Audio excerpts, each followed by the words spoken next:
আসসালামু আলাইকুম এভরিওয়ান, সবাই কেমন আছেন? আশা করি সবাই ভালো আছেন। আলহামদুলিল্লাহ আমিও ভালো আছি। তো আমি আজকে লামিয়াকে সাজাই দেব। তো লামিয়া আপনারা সবাই হয়তো বা জানেনই, লামিয়া হচ্ছে সেই মেয়েটা যে মেয়েটাকে আমি কাজ শেখাই। তো খুবই ভালো একটি মেয়ে। তো দেখেন সে প্রথমে অনেক লজ্জা করছিল, তা আবার শাস্তিও চাইছিল। যাই হোক, তাকে হচ্ছে দেখেন প্রাথমিক শাস্তিটা দিছি, মানে একটু ফাউন্ডেশন দিছি। তো তার ফাইনাল লুকটা দেখেন। আমি কিন্তু তাকে বেশি গর্জিয়াস করে সাজাই না, যেহেতু পিচ্ছি। তো তার বয়স মেবি 12-13 হবে হয়তো বা। তো দেখতে হচ্ছে একটু বড় বড়ই লাগে। তো বয়সটা অনেক কম, সেজন্য হচ্ছে আমি বেশি কিছু ইউজ করি নাই। তো আমি তাকে আমার একটা শাড়ি পরাই দিয়েছিলাম। তো সে তো অনেক খুশি। তো সে সাজবে অনেক দিন আগে থেকে বলছিল, কিন্তু সময় হয়ে ওঠে না। তাও আবার এখন হচ্ছে একটু একটু শীত পড়তেছিল, আর শীতের মধ্যে হচ্ছে একটু আলসেমি লাগে, সেই জন্য তো আজকে বললাম না তোমাকে আজকে সাজিয়ে দিব, তোমার মনে আশাটা আজকে পূরণ করব। তো দেখেন সে কিন্তু তার জুয়েলারি নিয়ে আমার বাড়িতে এসে হাজির।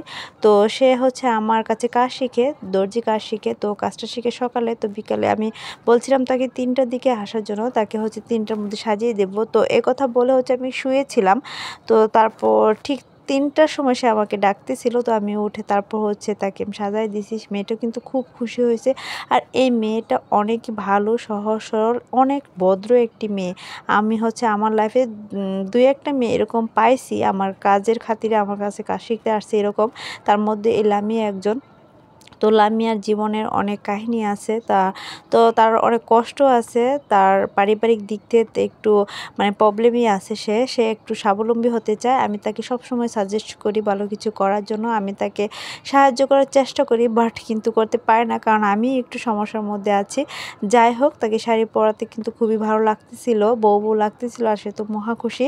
তো আমি বলছিলাম যাও তুমি তোমার মাকে দেখিয়ে আসো, সে তো অনেক লজ্জা পাইতেছে। তো তাকে হচ্ছে সাজানোর পর আমি হচ্ছে একটু একটা পেটিকোট বানাতে বসে গিয়েছিলাম। তো পেটিকোটটা আজকে বানাবো সুন্দর করে, আমার একটা অর্ডার ছিল।